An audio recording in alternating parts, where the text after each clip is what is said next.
नाज़रीन, एक जानब बेचारे सरकारी मुलाजमीन जो है वो आहो बका कर रहे हैं कि किसी तरह से उनकी जो तनख्वाहें हैं वफाक और बाकी सूबों के बराबर की जाए और उनकी जो दीगर मराहत हैं उनमें किसी भी सूरत में कोई कटौती ना की जाए। जबकि पंजाब हुकूमत का एक अहम तरीन जिसे कहते हैं स्टेटमेंट सामने आई है, आप सुनेंगे तो आप खुद भी हैरान रह जाएंगे कि पंजाब हुकूमत की तरजीहात क्या हैं। अरबों रुपया किस तरह से ज़ाया किया जा रहा है और जिसका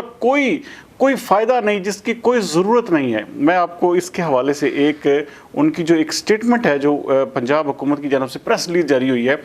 कि निगरान पंजाब हुकूमत ने पंजाब की ब्यूरोक्रेसी के लिए नई गाड़ियाँ नाज़रीन ख़रीदने का फ़ैसला किया है, जो कि सरकारी मुलाजमीन की जो ज़रूरियात हैं या उनके जो एक किस्म के जो हकूक़ हैं उससे कहीं ज़्यादा ज़रूरी ये गाड़ियाँ हैं। अच्छा, इसमें उन्होंने कहा है कि जी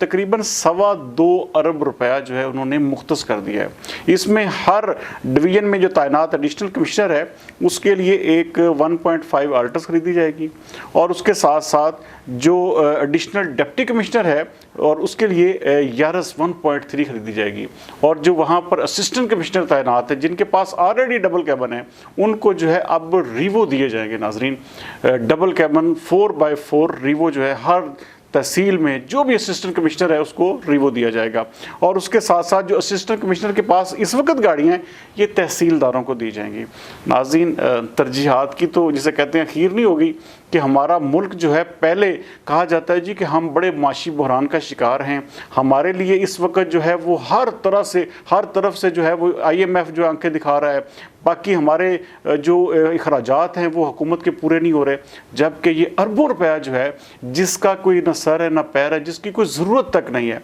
नाज़रीन, दूसरी जानब सरकारी मुलाजमीन अगर अपना हक मांग रहे हैं, अगर वो इस बात पर एहतजाज कर रहे हैं कि किसी तरह से जो उनका हक उन्हें दे दिया जाए, तो उसके ऊपर जो है इस तरह की डिलेइंग टैक्टिक्स अब कहा जा रहा है जी कि पंजाब काबीना जो है वो कल उसका इजलास होने जा रहा है। अच्छा, बहुत सारे दोस्त कह रहे हैं कि उसमें एजेंडे में शामिल है कि जी ये जो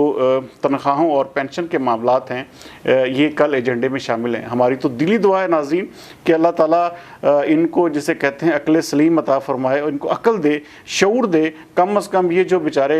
गरीब मुलाजमीन जो हैं वो इस तरह धक्के खा रहे हैं, कम अज़ कम उनको उनका हक मिल जाए। और अगर ये रिवाइज नहीं होता, ये लीव इनकैशमेंट के मामलात, पेंशन, ग्रेजुएटी के मामलात और उसके साथ साथ सबसे बड़ी चीज़ ये कि जो इनका एक सबसे बुनियादी मुतालबा है कि जो एक इजाफा जो है वो तकरीबन 30 से 35% वफाक के बराबर, जिस तरह वफाक में तनख्वाहें बढ़ाई गई हैं उसी तरह किया जाए। तो अगर तो कल ये काबीना मंजूरी दे देती है तो मेरे ख्याल में इससे बड़ी अचीवमेंट कोई नहीं होगी। लेकिन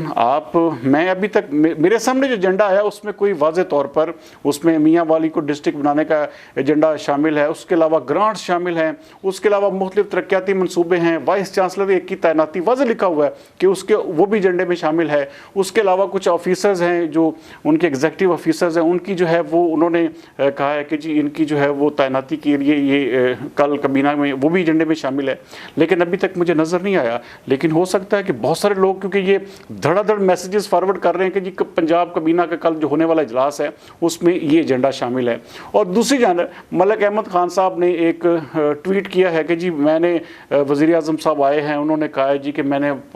जो है चीफ मिनिस्टर पंजाब से बात कर ली है और वो इंशाल्लाह ताला बहुत जल्द इसके ऊपर रिवीजन करेंगे। और उन्होंने कहा कि आप सरकारी मुलाजमीन को मेरा पैगाम दें कि मैंने अपने दौर में तमाम सरकारी मुलाजमीन का बेहतरीन ख्याल रखा है। तो अगर वज़ीर आज़म साहब अगर आपने ख्याल रखा है तो ये मुलाजमीन बेचारे जो हैं ये इस वक्त जो है वो इसीलिए वो बेचारे लड़ रहे हैं, इसीलिए वो ये जंग लड़ रहे हैं कि किसी तरह से उनके जो आने वाला मुस्तकबिल है, जो उनके आने वाली नस्लें हैं, कम अज़ कम वो किसी तरह से भी वो अपने आप को जो है महरूम फील ना करें। दूसरी जानब नाज़रीन, यहाँ पर जो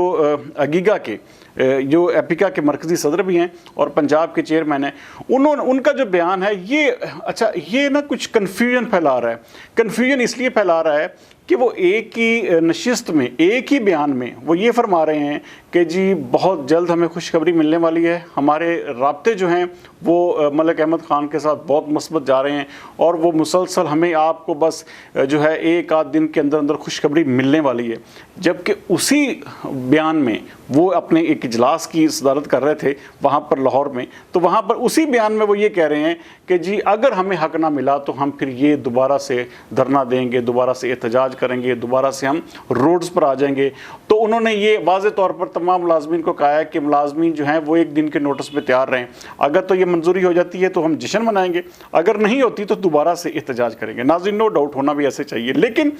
जिस तरह ये सारे के सारे लोग कह रहे हैं कि जी नहीं जी नोटिफिकेशन होने वाला है, अब हर सूरत में जो है वो तनख्वाहें बढ़ने के हवाले से वज़ीर-ए-आज़म शहबाज शरीफ और मलिक अहमद ख़ान बड़े जिसे कहते हैं कि कमिटेड हैं, उन्होंने हर सूरत में ये वादा कर लिया है कि जी वो तनख्वाहें बढ़ाएं। भाई अगर उन्होंने वादा कर लिया तो फिर इस तरह के बयानात देने की ये बिल्कुल लेम एक्सक्यूज़ है या बिल्कुल कमज़ोर बयान है कि जी हम अगर हमारा ये नहीं होता तो फिर हम एहतजाज करेंगे। तो आपको तो चाहिए था कि फिर वो उस एहतजाज, यही तो एक रोना है कि उस एहतजाज से तब उठते जब आपके हाथ में नोटिफिकेशन होता। लेकिन अब वो जिसे कहते हैं ना कि अब वो पछताए क्या हो जब चिड़ियां चुगी खेत, उस वक्त अगर ये तमाम के तमाम जिस तरह एक पूरा डेकोरम बना हुआ था, पूरे का पूरा एक माहौल बना हुआ था और वो सारे के सारे ओवर चार्ज थे सारे मुलाजमीन, देखें 4-5 दिन मुसलसल वो बैठे रहे और उसके बाद उन्होंने आलमोस्ट एक किस्म का हुकूमत को घुटने टेकने पर थोड़े सा, चाहे वो मगरूरी वाला मलिक अहमद खान का रवैया था, चाहे वो जिस तरह भी वो पहुंचे और उन्होंने आके बात करने के बाद उन्होंने कमिटमेंट भी जिस हालात में की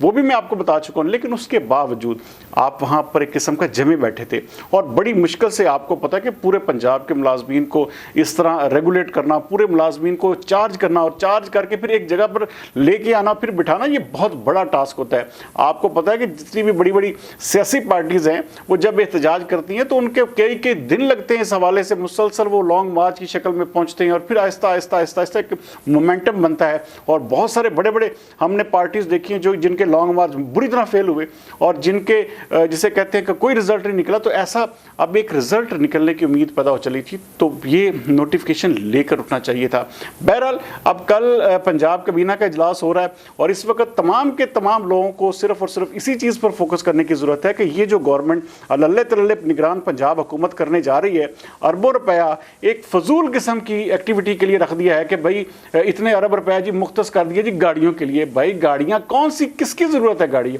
पहले ही उनके पास इतनी हैंडसम, इतनी जिसे कहते हैं कि डैशिंग किस्म की गाड़ियाँ हैं कि लोग जो है उन पर रशक करते हैं। अभी भी लोग जो हैं वो इस हवाले से आप मुख्तलिफ मीम्स देख लें, मुख्तलिफ सोशल मीडिया पे ऊपर ट्रेंड्स देखें तो अभी भी लगता है कि हमारा मुल्क जो है वो सबसे ज़्यादा एक किस्म का अमीर है। लेकिन जब इनकी वो गाड़ियों का जो ठाठ बाट जो प्रोटोकॉल देखा जाता है तो इसी वजह से ये सारा कुछ कहा जाता है। तो पहले ही उनके पास बहुत कुछ है, तो उनको ये अरबों रुपया देने की ज़रूरत नहीं है। ये जो अरबों रुपया है काश कि आप मुख्तस करें उन गरीब गुरबा के लिए जिनका कोई, जिसे कहते हैं 2 वक्त की रोटी खाने से जो कासिर हैं, ऐसे लोगों के लिए मुख्तस करें जिनका कोई कमाने वाला नहीं है। अब ये देखें कि बेवाओं की, यतीमों की पेंशन के ऊपर भी पाबंदियां लगाई जा रही हैं और इसके साथ साथ जो बेचारे मुलाजमीन जो एक 40-50 लाख रुपया एक किस्म का 25-30 साल नौकरी करने के बाद उनकी उम्मीद होती थी, उसके ऊपर इतना बड़ा कट लगाने जा रहा है कि जी उसको 10-12 लाख रुपये मिले। भाई उसको फिर इतनी सर्विस का क्या फ़ायदा? उसके ऊपर वो जिसे कहते हैं इतनी मेहनत, इतने साल उसको सरकार को देने का क्या फ़ायदा अगर उसको उसके साथ ये सलूक होना है। उसको पेंशन अगर मिसाल के तौर पे उसी का साथी जो उससे 2 साल या साल पहले रिटायर हुआ है तो वो 60,000 ले रहा है और वो जाएगा वो वहाँ से 15 से 20,000 रुपये लेगा, तो उसको क्या फ़ायदा होगा इस सरकारी मुलाजमत का, इतने साल ज़ाया करने का, इतने साल जो है हुकूमत को या गवर्नमेंट को उसकी खिदमत करने का। तो बहरहाल ये नाइंसाफ़ी है और नाइंसाफ़ी जब तक ये रहेगी हम इंशाअल्लाह ताला अपनी आवाज़ बुलंद करते रहेंगे। बाकी जिस तरह से भी इस वक्त जो निगरान हुकूमत जो पंजाब है उसकी तरजीहात है, मुझे लग नहीं रहा कि ये घी जो है वो जिसे कहते हैं कि सीधी उंगली से निकलेगा। बहरहाल इस हवाले से फौरी तौर पर जो तमाम के तमाम जो एगिगा के, एपिका के या बाकी जो कायदीन हैं उनको फौरी तौर पर फोकस करते हुए इस हवाले से कल अब इतना ज़्यादा अपना प्रेशर ज़रूर बिल्डअप करना चाहिए। या जो मलिक अहमद खान जो गारंटर हैं जो कि अब बार बार ट्वीट कर रहे हैं या पोस्टें लगा रहे हैं कि नहीं जी बस हमारी बातचीत करीबन हो चुकी है, तो कल हर सूरत में इसका वो नोटिफिकेशन निकलवाएं। अगर वो कल भी अगर नोटिफिकेशन नाज़रीन नहीं निकलता तो फिर ये मुलाजमीन जो हैं वो एक किस्म का फिर लंबी जंग के लिए भी तैयार हो जाए और फौरी तौर पर ये जो सबको एक किस्म का लारे दे रहे थे कि जी देखें जी जल्द अज जल्द नोटिफिकेशन आ रहा है, तो उससे कम अज़ कम जो है लोगों को एक आस और लारा मत दें, उनको सीधी सीधी बात बताएं कि भाई ये सूरत हाल है। बहरहाल अब उम्मीद करते हैं कि कल जो पंजाब कैबिनेट का इजलास है उसमें ये फैसला ज़रूर होगा कि ये जो पंजाब के सरकारी मुलाजमीन हैं इनको उनका हक जो है हर सूरत में दिया जाए। कल तक के लिए सरदार अमीन जो दीजिए इजाज़त। पाकिस्तान जिंदाबाद।